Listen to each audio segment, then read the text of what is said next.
Muito boa noite a todos. Salve, salve prepostos. O Rafa falou que é a aula mais importante de hoje, porque só tem essa aula hoje, né?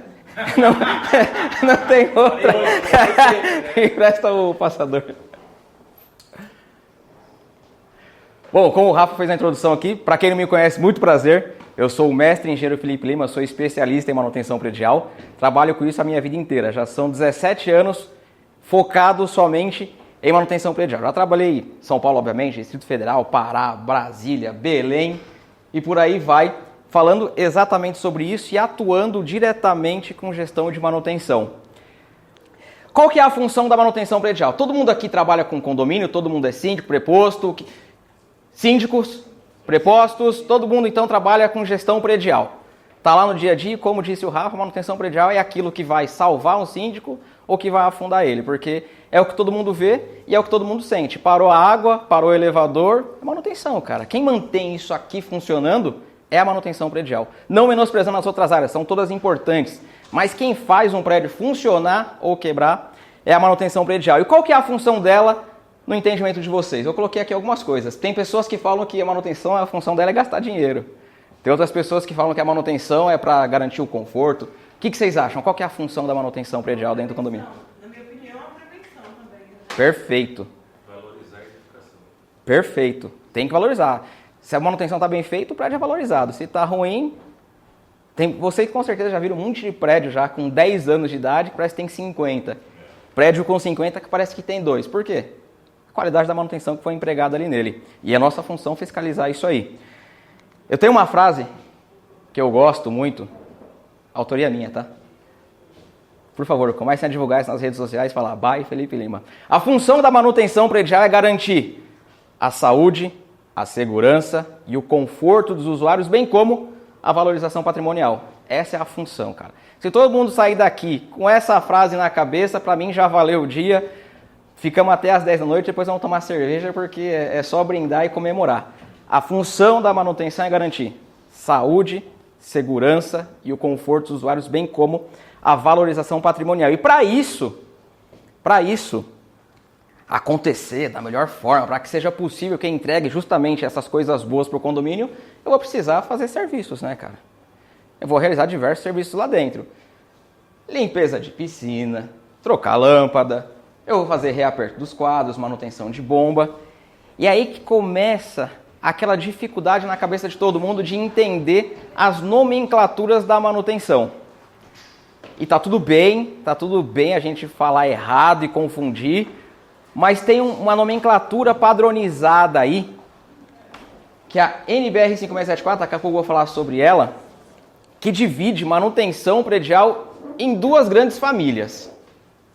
Eu tenho tipos de manutenção e eu tenho estratégias de manutenção. Tudo bem até aqui? A norma fala que existem essas duas divisões na manutenção predial e a gente vai entender todas elas, vocês vão sair daqui, tá todo mundo com cara de assustado, mas não fiquem, tá? Não é nenhum bicho de sete cabeças não, vocês vão aprender com certeza. Tipos de manutenção. Eu tenho manutenção de conservação, eu tenho manutenção de reparação, restauração, modernização. Eu costumo dizer que é o quarteto fantástico. Quem aqui é nerd, geek e gosta de Marvel? Ninguém, cara? Ah, então é o quarteto fantástico, cara. O Stan Lee, quando fez, ele falou também que se aplica para manutenção. E tem o quinto elemento. A gente tem lá o surfista prateado às vezes, que é o retrabalho. Ele vai aparecer em alguns momentos. Tipos de manutenção, quarteto fantástico. Conservação, reparação, restauração e modernização. O que é cada um desses tipos? Vocês estão acompanhando até aqui, sossegado? Estão todo mundo cara de boa? Conservação. São todos aqueles serviços que eu faço, obviamente, como o nome já está dizendo, para conservar algo. Eu vou pegar um exemplo aqui, eu vou levar esse exemplo até o final. Eu tenho um elevador. Eu faço diversos serviços para poder conservar o funcionamento dele. Então, eu lubrifico roldana, eu troco o cabo, eu faço reaperto no quadro elétrico, são serviços de conservação, para poder manter ele funcionando bem. Eu tenho serviços de reparação, o elevador quebrou, cara. Ele precisa ser reparado. A botoeira quebrou e vai acontecer, normal, máquina quebra, tá? Mesmo com a melhor manutenção do mundo, vai quebrar. Máquina está suscetível a erro. Quebrou, eu reparo. Esse é o segundo tipo de manutenção, que é o de reparação. Restauração. Eu tenho um elevador antigo, ele está meio capenga, está ruim, mas eu vou consertando ele e restauro ele no estado original. Aqui é onde gera muita confusão na cabeça das pessoas entre restauração e o próximo, que é modernização.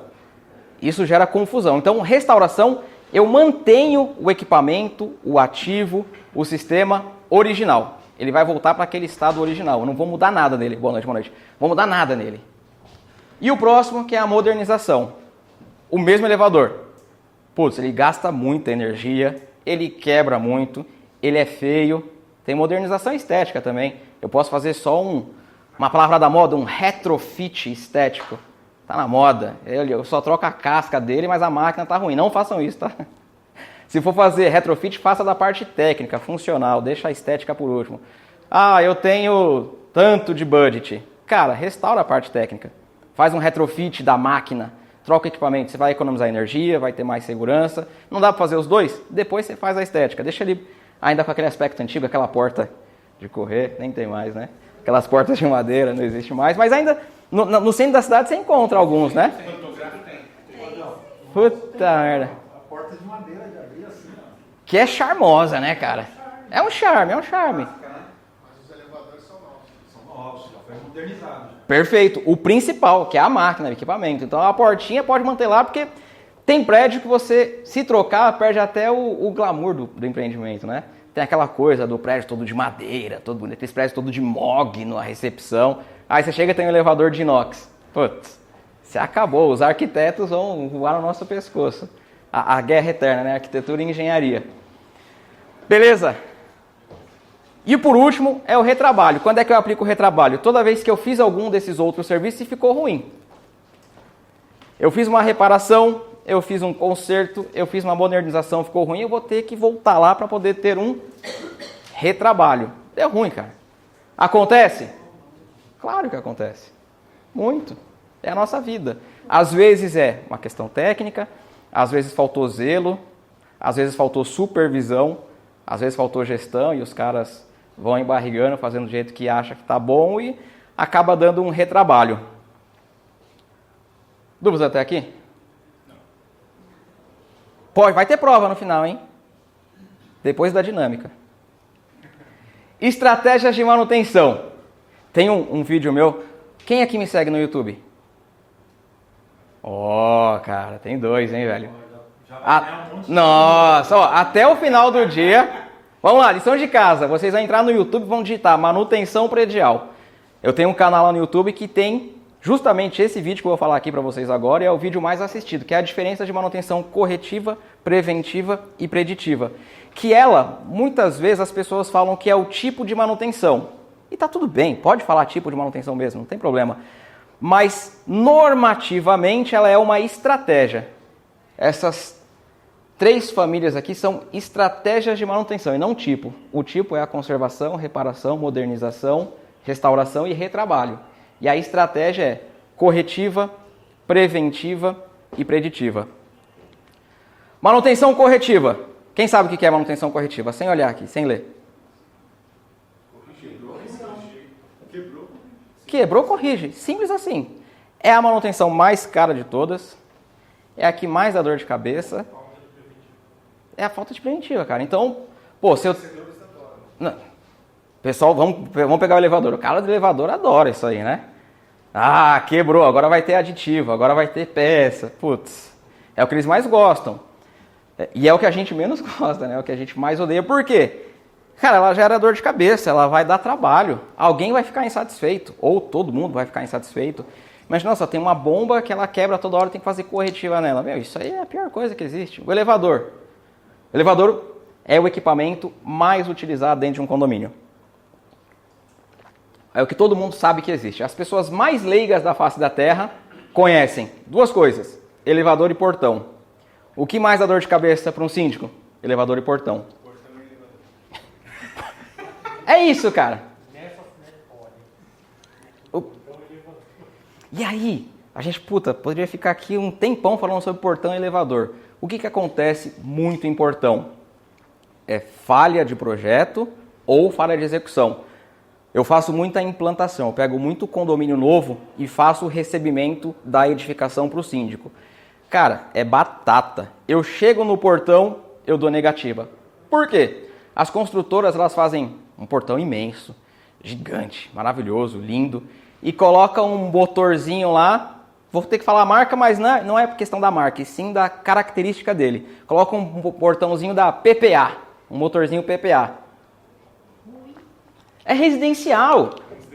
Ele é residencial, ele não é para condomínios. Mesmo que o condomínio seja residencial, o uso do portão não é igual a uma residência. Tem uma coisa no portão, no motor dele, que se chama ciclos de abertura e fechamento. Olhem nos portões de vocês, cara. Todos os portões tem lá. Você chega lá no portão, pega o modelo dele, marque modelo, entra no site da fábrica. Vai ter lá. Esse portão, ele é para portões de 100 quilos, 200 quilos. Esse motor aqui tem um ciclo de abertura de 8. O que é isso? Ele abre e fecha 8 vezes num período de 24 horas. Pega lá o ciclo de abertura do portão, do motor. Vai ser residencial. Você tem uma residência, o cara sai de manhã para trabalhar, se tem 2 carros, abre, depois o outro abre e fecha, acabou. Ele abre no máximo 8 vezes no dia. Condomínio residencial, você abre 8 vezes em menos de 1 minuto. E aí é onde dá problema. Mais um teste para vocês fazerem. Chega lá no portão, tira a cupilha dele. Todo mundo sabe fazer isso? Todo mundo sabe, né? Quando acaba a energia, você tira a cupilha lá para ele poder ficar manual. Vocês têm que abrir e fechar o portão leve. Leve, não pode estar pesado. Tá pesado? Tem problema de construção. Cremalheira, ou a engrenagem, ou o portão. Tem problema. Então o portão ele tem que abrir e fechar leve, seja basculante, seja de correr, ele tem que abrir e fechar leve. Esse é um teste que vocês fazem. O outro é verificar o ciclo de acionamento deles. E aí você já pode chegar na construtora e falar, construtora, tive uma aula lá com um baixinho lá, um tal de Felipe Lima, ele falou que esse portão, e eu fui lá no site, ele tem um ciclo de 10. Cara, tá fora de norma, não me atende. Eu preciso de um portão específico para um condomínio. E vai acontecer, tá? Tô falando que a grande maioria... A PPA faz portão? Não. Eles fazem só o motor. Só o motor. Mas eles têm motor de grande potência. Aí que tá. Tem também. Só que é um pouco... A PPA eu conheço a catraca. O portão nunca... Tem de portão também. Eles não fazem o portão, né? Porque aí fica a cargo do serralheiro. Mas eles entregam cremalheira, pinhão e o motor. E tem outra coisa também que é a extensão do portão. Lá no site, quando vocês entrarem, vocês vão ver também.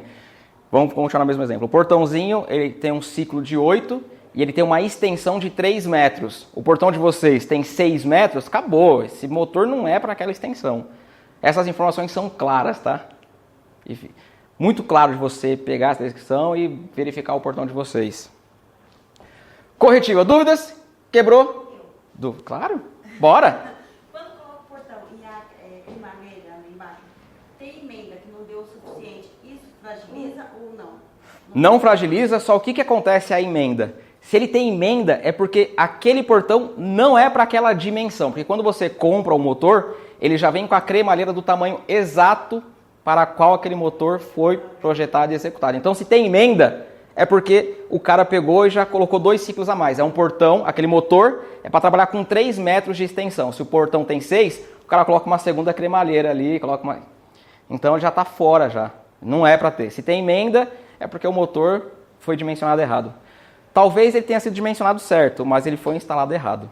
Olha eu criando caos aqui, velho. Chegou no elevador. Você viu aquele motor que é gigante. Não que eu seja gigante, mas que seja maior do que eu, já está na hora de modernizar, já não presta mais.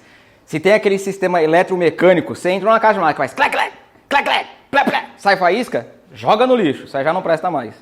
Taca fogo. Tem que ser digital, pequenininho assim, bonitinho. Motorzinho desse tamanho aqui, ó. Foi aqueles motorzão. Puta. Tá na hora de modernizar. Joga fora, joga uma água lá em cima. Fala que caiu. Se puder modernizar, o bom é que vai manter atualizado e você vai ter uma economia de energia. Economiza muito.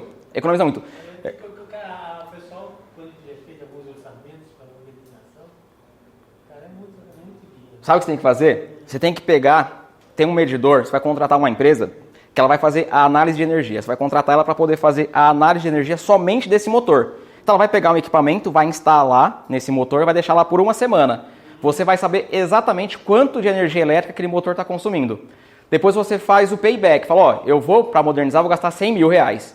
Só que a minha conta de energia, que era 20 mil, vai cair para 5 mil por conta do consumo. Então, em 20 meses esse negócio se paga. Depois de 20 meses, é só economia para o condomínio. É assim que vocês conseguem justificar uma modernização de elevador.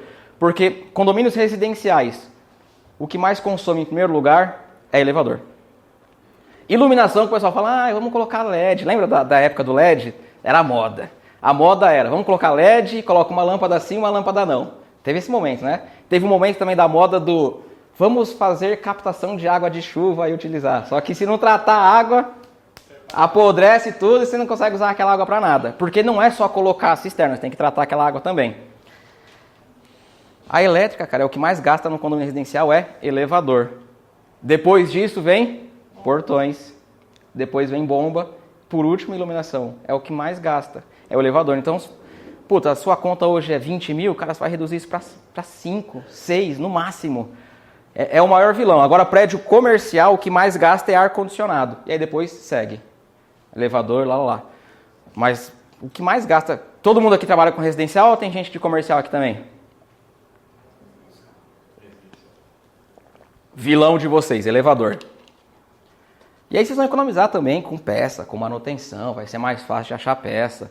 Não vai ter que trazer lá da Conchinchina do Norte, ficar uma semana esperando um botãozinho assim que vai custar uma fortuna.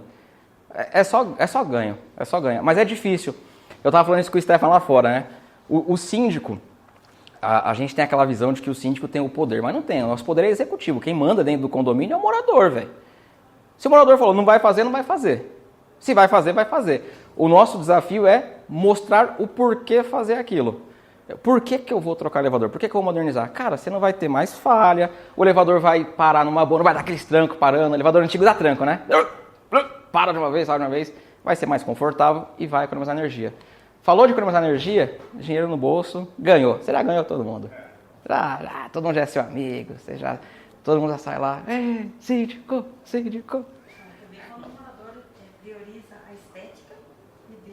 Sempre, né? Sempre. Se for para estética, todo mundo aprova. Se for para fazer a manutenção, aí ninguém aprova. E estética, vírgula, né? Porque pintura e revitalização de fachada ninguém quer fazer também, né? Eles querem só colocar a almofadinha lá no salão quer fazer um beauty care, querem fazer... salão de beleza, tá na moda também.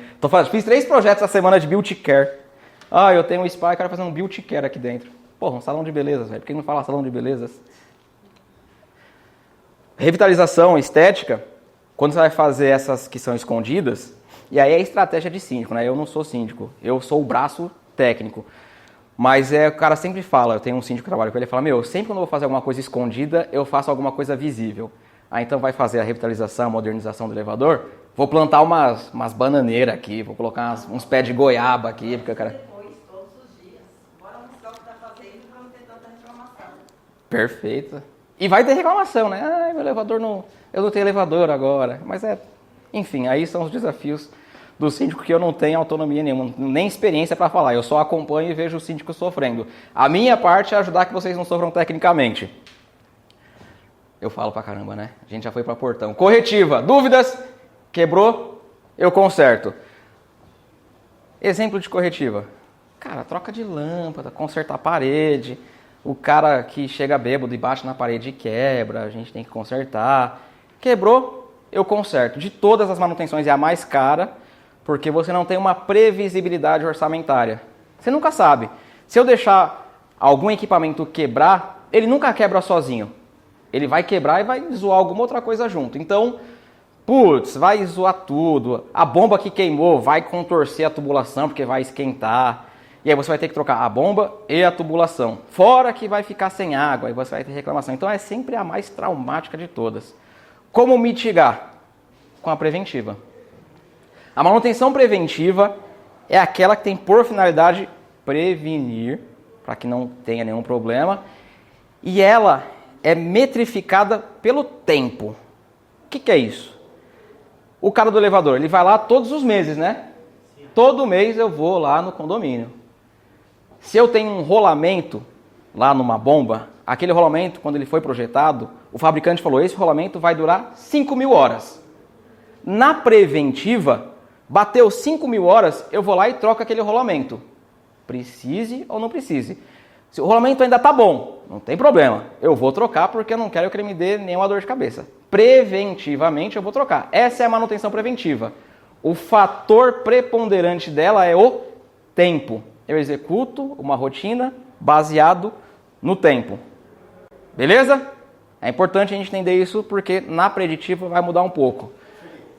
Em relação à preventiva, a sua sugestão, falando em elevadores, é melhor ter uma manutenção com peças ou sem peças? Com peça. Com peças, certo? Sempre com peças.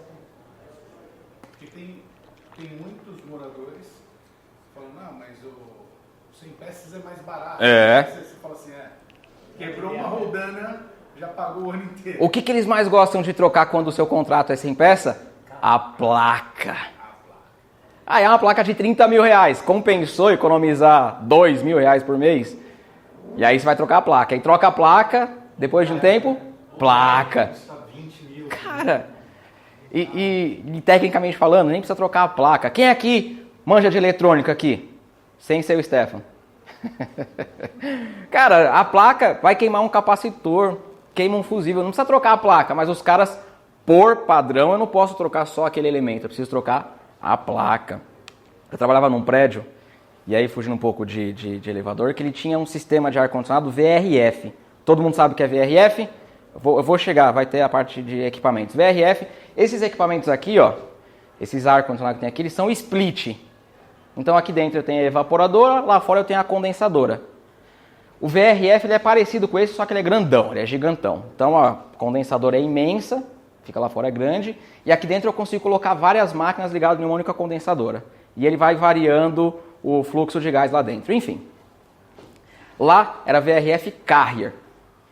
E tinha uma placa lá dentro, cara, que aquela placa custava 22 ou 23 mil reais. E ela sempre queimava, porque o equipamento foi instalado em um local que era quente. A condensadora, o que ela faz? Ela fica quente, porque ela troca a temperatura e ela vai esquentar. E essa plaquinha sempre queimava. Aí teve um dia que eu peguei uma plaquinha dessa e falei, eu vou ver o que tem nela. Levei lá, era um fusível, acho que era de 15 conto, velho. 15 conto. E aí eu falei, por que vocês não trocam só o fusível, ao invés de trocar a placa inteira? E aí a resposta foi a seguinte, Felipe, eu não posso fazer isso porque a fábrica não me autoriza. Se eu trocar somente o fusível, você perde a garantia de todo o seu equipamento. Então por isso que eu tenho que trocar a placa. Moral da história, estão trocando placa de 23 mil reais lá até hoje, porque o negócio foi instalado no local errado, mas a correção é 15 reais. Contrato de elevador sem peça é isso. Então quando você contrata com peça, você vai ver que até a quantidade de placa que você troca vai diminuir, velho. Porque o que eles vão fazer? Vão trocar o fusível. O elevador parou de quebrar, né? Ele para de quebrar, para de trocar peça. É igual quando você... Assinou, parou. É incrível, né? A gente troca só de prédio, mas é tudo igual. Só muda a cor e o desenho, mas é tudo igual. Os problemas são os mesmos, né? Não estamos sozinhos, galera. Força. Todo mundo passa por isso. Contrato de elevador eu recomendo fazer sempre com peça. E aí o disclaimer que você vai fazer com o morador é esse, que é o morador. Cara, se fizer sem peça, a gente vai ficar trocando plaquinha de 30 mil aqui pro resto da vida. Agora se faz com peça, essa plaquinha nunca queima. É incrível, a placa não queima. Qual é a melhor contratar do elevador? A autorizada ou a terceirizada que sai bem mais em conta? Pois é, e aí é uma questão minha, tá? Particular. Prefiro sempre a fabricante do elevador. Tem várias versões e eu respeito todas, mas eu sempre prefiro contratar o fabricante. Por quê? Facilidade de obtenção de peça. Porque se você contrata uma empresa que não é o fabricante, com quem que ele vai comprar a peça? Com o fabricante. Corre o risco de bitributação, às vezes ele tem dificuldade de encontrar essa peça, mas quando você tem a própria fabricante cuidando do elevador, cara, ele não vai ter dificuldade. Se ele tiver dificuldade, você dá na cara dele. Você pega ele pela orelha assim e leva embora, porque não é para ter dificuldade. Ele que fabricou, ele que construiu. E a garantia também é melhor. Com toda certeza. Boa noite. Preditivo. Ó, bora. Esse contrato com peças é aquela peça que a gente não tem contato, né? O morador, Essa aí eles nunca colocam o dentro. botãozinho ali quebrou. Vai, eles vão cobrar. Eles vão cobrar o botãozinho, cara. Tudo que é painel. E é porque os caras mexem, né? Então eles não têm como controlar. Porque pode acontecer o seguinte. Eu tenho um outro prédio. Eu cuido de um outro prédio. Ah, quebrou a plaquinha do meu outro prédio. Eu vou lá e troco. Porque é uma peça simples, qualquer pessoa consegue trocar. Tem a questão do vandalismo, da depredação, mas também tem a questão da malandragem. A gente é brasileiro, cara. A gente já nasceu com esse DNA de aquele jeitinho. Então, se eu tenho 2 elevadores, 2 prédios, eles têm medo disso. Eu pegar a peça ruim que está no outro, trazer para esse, então tudo que for ruim do outro eu trago para esse, saca? Então eles ficam com medo de acontecer isso, por isso que eles não fecham com essas peças visíveis. Eles não falam, mas é isso. Manutenção preditiva. Lembra que a preventiva, ela é para poder prevenir problemas e o fator preponderante é o tempo. Bateu 5.000 horas no meu rolamento, eu vou lá e troco ele. Se ele estiver bom ou ruim, eu troco ele. Passou 5.000 horas, eu troco aquele rolamento. Já na preditiva, é diferente. É a mesma coisa, mas é diferente. Nela, eu vou acompanhar o funcionamento daquele componente e eu só paro ele quando de fato precisar. Vou pegar o mesmo exemplo. Rolamento. O rolamento ele tem que durar 5.000 horas. Cara, se eu tenho manutenção preditiva no meu prédio, eu vou contratar uma empresa, ela vai vir com um analisador de vibração. Ele vai colocar um fone de ouvido, vai colocar um negocinho parecido com esse, assim, um microfone lá, e ele vai verificar a vibração do rolamento. Existe um comportamento padrão para tudo que existe, para todos os equipamentos. O rolamento ele tem que funcionar assim. Se ele está fazendo isso, é porque ele vai quebrar e está na hora de trocar. Ele começou a perder a gaiola lá dentro, está começando a se estourar. Na preditiva, eu vou acompanhando. Bateu 5.000 horas. O rolamento está perfeito, não vou trocar. 6.000 horas, está perfeito ainda, não vou trocar. 7.000 horas, ele começou a mudar o barulho aqui, está diferente, vamos acompanhar. 8.000 horas, mudou mais um pouquinho? Aí eu vou lá e paro e troco aquele equipamento. De todos os tipos de manutenção, e olha eu errado, de todas as estratégias de manutenção, essa é a mais econômica. Porque eu não gasto dinheiro com peça. Na preventiva, eu vou trocar o rolamento com 5.000 e muitas vezes o rolamento está bom ainda. Tem um fator de segurança gigantesco. Fator de segurança para elevador é 7 vezes. Então, se está lá marcando na plaquinha, aguenta 100 quilos, o elevador aguenta 700. Tem um fator de segurança para tudo, inclusive rolamento. Se o cara fala que dura 5.000 horas, cara, não dura, dura 10, 12. Mas quem é louco de arriscar sem ter uma manutenção preditiva? Com a preditiva, eu acompanho, supervisiono e só troco aquele rolamento quando precisar. Então, o fator preponderante para eu parar o equipamento não é mais tempo, e sim o desempenho dele. Sim. Boa? Todo mundo captou? Todo mundo já viu como que é uma análise de vibração? Exemplos de manutenção preditiva. Teve gente lá no fundo que fez assim, ó. Vocês aqui não estão vendo, mas teve gente que... Não. Exemplos de preditiva. Termografia. Alguém sabe o que é termografia? Tá na moda agora, hein? Tá na moda. Muita gente fala assim, preciso contratar uma termografia pro meu prédio. Termografia, você vai verificar a temperatura de um determinado componente. É muito aplicado em quadro elétrico. Eu tenho um quadro que eu tenho que fazer limpeza e reaperto daquele quadro. Só que tem quadro que eu não posso parar ele todo mês para poder reapertar. Então eu faço uma termografia. Se tiver algum componente que está esquentando, e eu não trouxe nenhum exemplo para vocês verem, eu vacilei, devia ter trazido. Ele fica assim, ó. Fica com essa carinha aqui, ó. Aqui está bem quente e aqui está mais frio. Não é isso? É isso. A termografia ela é uma manutenção preditiva que a gente vai aplicar mais em componentes elétricos. Mas eu faço ela em motor, eu verifico o rolamento, a temperatura dele, se ele está aquecendo a mais do que deveria. Eu verifico o portão, se o portão não está esquentando. Eu faço no motor do elevador para poder ver se ele não está esquentando a mais ou a menos. E existem padrões. Tem fios, cara, fios de 2,5. Fiozinho de 2,5. Ele pode esquentar até 80 graus Celsius. Puta, eu fiz termografia. Aqui está fazendo 21 graus. O meu fiozinho está a 30, 40 graus, está perfeito. O fiozinho está 77, 78. Maluco, tem BO. Porque tem BO, esse fio vai pegar fogo, ou esse disjuntor vai pegar fogo, alguma coisa tem de errado. Quando você fala em termografia para a parte elétrica, você está falando de centro de medição, né? Também. Lá está todos os disjuntores, né? Isso. Lá que eu tenho que fazer a termografia. E faço em quadro pequeno também. A gente faz termografia em quadro pequeno. Dentro da residência? Pode ser dentro da residência, mas é que a gente tem diversos quadros, né? Tem o quadrinho da bomba, Sim. a gente tem os quadros de carga dentro do condomínio. Então, na minha próxima apresentação eu vou passar todos esses equipamentos aí. A termografia eu vou fazer nesse aparelho de ar-condicionado aqui, para poder saber como é que ele está trabalhando, se ele está na temperatura ideal ou não. Que é, no caso, um equipamento específico, né? Específico. É uma câmera. É uma câmera, diferentona assim, câmera diferentona. Tem que contratar uma empresa especializada para poder fazer isso. E aí o morador fala, mas é muito caro. Não é. Você vai contratar uma termografia para o seu prédio, eu vou chutar valores atuais de padrão, de mercado. Se você tem ali no seu prédio, normalmente 100 quadros, tá? É a média. Quadros elétricos, um prédio residencial, 17 andares, 2 subsolos, a média são 100 quadros elétricos que você tem lá dentro. Para poder fazer essa termografia, o cara vai gastar de 2 a 3 dias e vai ser um serviço de R$4.000, R$4.500.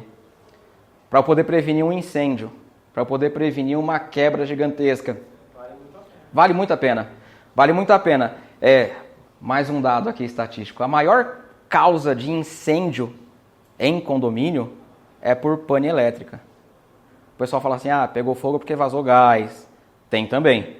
Mas a maior causa de acidente de incêndio é elétrica. Tem muita gente, muito morador, muito proprietário que tira o DR. DR é o que faz a proteção. Então, se o fio está esquentando, o DR desarma.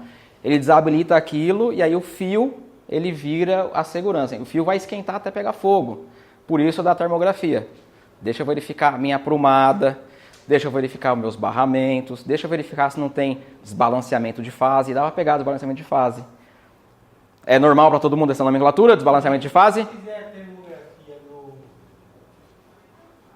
no prédio, não na residência, enganando esses problemas, Sim, você vai pegar ele antes. Antes de dar chegar lá na unidade, né? No apartamento. Dá para fazer no apartamento também, mas se você pegar a aprumada, eu sei que eu tenho meu quadro de medidores lá. Lá no meu quadro, tem que fazer, tá? Quadro de medidor, você tem que fazer a termografia. Não é uma obrigação, mas é uma recomendação que eu passo para todo mundo. Você tem lá o seu medidor.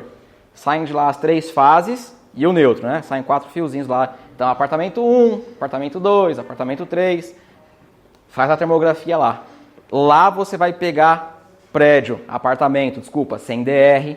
É lá que você vai pegar sobreaquecimento, porque o fio vai esquentar por um todo, desde a unidade até o ponto de derivação, até a saída dele. Então, lá, fazendo termografia, você pega isso. E aí depois você bate lá na unidade lá. Ô, morador de 03, deixa eu ver seu quadro aí. Fiz uma termografia e está esquentando a sua fase R, deixa eu ver. Vai ter BO lá dentro. Vai ter BO. Dá muito por desbalanceamento de fase. O que é desbalanceamento de fase? Então, tem prédios que vão 2 fases, tem prédios que vão 3 fases. É normal para todo mundo aqui? Tá todo mundo entendendo? De boa?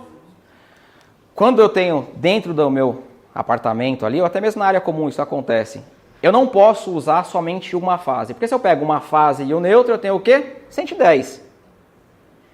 Tem gente que usa somente a primeira fase e o neutro. E a segunda e a terceira, a S e a T, o cara não usa.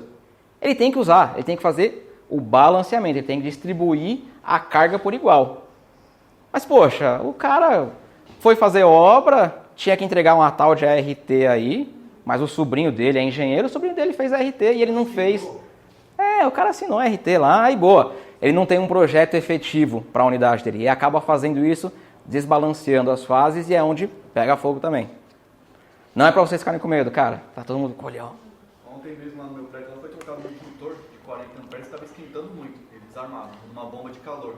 na amperagem do fio, cada um estava dando 39 mil, outro 37, outro 35. Só que estava esquentando muito, aí o cara colocou um de 50.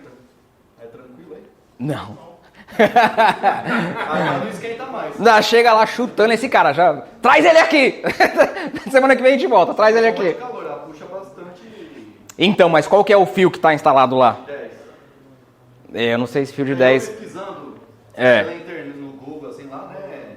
A bitola de 10, um disjuntor de 50. E tava de 40. É. Aí esquentava o disjuntor e desarmava. Agora tá esse daí, tá tranquilo.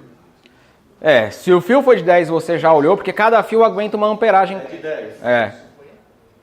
É. Tava muito no limite. 39,5 uma fase, um disjuntor de. É, já tava já no talo, né? Ele não tinha folga nenhuma. Ele não tinha respiro. Qualquer pico que a bomba desse pra ligar, ele já desarmava. Ah, então acho que então deve estar certo. É, na teoria sim. Pede pra analisar isso aí, cara. Pra fazer um cálculo lá. Por quê? O manual da bomba tá o quê? Amperagem 50 ou 40? Ah, agora eu preciso ver lá. Esse manual da bomba não Porque o cara que fez a instalação lá da bomba de calor, coloca de 40 que tá certo. Aí o cara que fez a instalação da parte elétrica, não, eu colocaria um de 50. Uhum. Aí eu vou colocar de 40 porque. Porque ele pediu. Mas. Não deu certo. O disjuntor de 40 colocou de 40, ficou quente, ficou desarmando toda hora, colocou de 50 agora. Cabe uma análise. Por quê? Mas o fio é de 10. Além da questão da corrente que passa no disjuntor, tem outras coisas que acontecem numa rede elétrica. Então tem ressonância, tem impedância, então tem que calcular exatamente se o disjuntor e se tem que ser um disjuntor mesmo, saca? Ou se eu precisaria colocar algum outro componente nele, para eu poder manter a segurança, inclusive, da edificação como um todo. Beleza, o cabo é de 10, disjuntor de 50 é para cabo de 10, maravilha. Mas cabe fazer uma análise um pouco mais aprofundada disso daí. Não deixem fazer isso, tá? Não deixem aumentar. Mas assim, depois a gente vê isso. Depois a gente vê. Depois a gente olha. Termografia, beleza? Eu verifico temperatura. É um equipamento, é uma câmera. Tem de vários formatos. Tem uma que parece revólver, tem uma que é uma câmera mesmo. Ela serve para poder verificar variação de temperatura. Análise de vibração. Como o próprio nome já diz, a função é justamente essa. Verificar qual que é o padrão de oscilação ou vibração da rede elétrica. Qual que é o padrão de oscilação de um rolamento. Qual que é o padrão de oscilação de um elevador. Tem padrão para tudo isso, cara. Tem parâmetro. O cara vai lá com um fonezinho de ouvido, vai medindo e tudo mais. E ele vê se está na hora de fazer a preventiva ou não. E trocar aquele equipamento. Análise de óleo. Mais para frente eu vou explicar sobre equipamentos, aí vocês vão entender com clareza. Sobre a termografia, ela voltando novamente. Bora. Os condomínios de implantação, é necessário fazer isso para saber se a construtora entregou no padrão ou não é necessário? É necessário, mas não na implantação, porque na implantação o prédio ainda não está trabalhando com carga plena. Então ele está trabalhando ali, tem 3 moradores, 4, então a energia que vai estar usando é igual água, não vai estar usando muito ainda, vai estar usando pouco, então o componente não vai esquentar. Isso é mais para prédio em operação mesmo. É importante fazer, mas não na implantação. Depois que já implantou, o prédio já está funcionando, já está rodando, aí faz termografia. Eu recomendo fazer uma vez por ano, termografia, mas em prédios que já estão operando. Se está na implantação, não recomendo, porque aí sim não vai ser muito útil. Porque vai dar tudo ok, vai estar tudo frio, não vai ter consumo. 100% tem que fazer. Termografia. Por quê? O que acontece muito? Conexão. Às vezes o cara, tocada de obra é uma loucura, né? O cara vem, tem que terminar, tem que entregar o prédio semana que vem. Vem aquele multidão e termina. Às vezes fica algum componente que não foi bem conectado, que não foi reapertado o suficiente, e aqui naquele ponto vai esquentar. Quando você faz a termografia, você vê certinho aquele ponto aquecendo. Aí é falta de reaperto. Quando reaperta, a temperatura volta ao normal. Ele vai distribuir a carga por completo. Mas é só quando estiver funcionando o prédio. Só quando estiver funcionando, porque agora você não vai pegar nada disso. Análise de óleo. Transformador. Tem transformador a óleo e transformador a seco. Dentro do prédio, não são todos, tá? Tem alguns que vão ter transformador. E aí eu preciso fazer a análise do óleo para poder saber qual que é a quantidade de particulado de metal que tem dentro dele. Eu vou mostrar o transformador a óleo mais para frente. Isso aqui é para poder fazer um suspense, sabe? Para vocês ficarem assim, uau, eu quero ver... Quero ver esse transformador. É o suspense, Solta a música. O transformador, ele a óleo, você tem as 3 bobinas. A mesma coisa, a bobina R, a bobina S e a bobina T. E elas ficam imersas dentro de um óleo mesmo. Tem um pote de óleo, tem 3 fases lá dentro, assim, ó. Passa dentro de um monte de óleo. E essas bobinas, conforme passa a energia, ela faz o quê? Ela vibra. Quando vocês passam naquelas casas de máquina, tá aquele barulhinho. Zzz. Transformador ou disjuntor. Faz esse barulho também. Disjuntor de grande potência também fica batendo a bobina. Mas o transformador é característico, cara. Ele fica fazendo esse barulhinho, esse zunido, que eu fiz muito igual. Vocês vão ouvir e vão falar, meu, é aquele barulho que o Felipe fez lá na aula. Conforme essa bobina fica vibrando, atritando, é metal. Ela solta partícula de metal também. E aí o óleo fica contaminado. Esse óleo eu preciso trocar ele de tempos em tempos. Só que eu não troco todo mês ou todo ano. Eu só troco quando a quantidade de particulado de metal fica alta. O que acontece se tiver muito metal lá dentro? Vai fechar curto-circuito e o transformador vai explodir. Então, lá embaixo dele tem uma torneirinha, pega fogo. É bonito, é um fogo bonito. Esse eu trouxe o vídeo. Esse eu trouxe o vídeo para vocês verem, é um fogo bonito. Aí o cara tira um pouquinho do óleo, leva para um laboratório, o laboratório analisa e fala, tem tantas partículas por milhão de metal. Dá para você rodar com esse transformador mais 2 anos. E aí você funciona mais 2 anos. Só que depois tem que trocar o óleo. E é igual a gente troca óleo de carro mesmo. Sangra ele, tira e põe óleo novo. Manutenção preditiva. Quem já trocou óleo de transformador aqui? Quem já viu o transformador pegando fogo? E com certeza era transformador a óleo. Porque transformador a seco não pega fogo. Era óleo com certeza e o que causou foi quantidade de particulado. Sossegado até aqui? Vai ficar chato agora, eu vou falar sobre norma, cara. Vou falar sobre norma. Tem uma, eu não vou ler, tá? Porque eu não gosto de ficar lendo, não. Mas essa é uma norma bacana para vocês depois darem lá um Google e baixar. Que é a NBR 5462. Ela fala sobre confiabilidade e mantenabilidade. Ela é uma norma que ela tem todos os termos técnicos e isso, para vocês, é ouro. Por quê? Vocês vão chegar lá numa reunião agora com a construtora, com a engenheiro, com o manutencista, vão falar, cara, eu li a 5462. A norma de confiabilidade, mantenabilidade e, de acordo com essa norma, acabou. Tudo que vem depois disso, cara, você pode até inventar o que você falar. Você inventa. Mas você falou assim, de acordo com a norma 5462 de confiabilidade e mantenabilidade, manutenção corretiva é constituída por isso. Já era, você ganhou todo mundo. Mas é uma norma boa, tá? Essa norma, todas as normas da ABNT, são NBRs, são normas brasileiras, elas são pagas, tá? A gente tem que pagar. Só que existem almas caridosas no mundo que compram essas normas e colocam na internet e deixam disponibilizada lá. Então, se você der um Google lá, NBR 5462 PDF download, você vai achar algumas.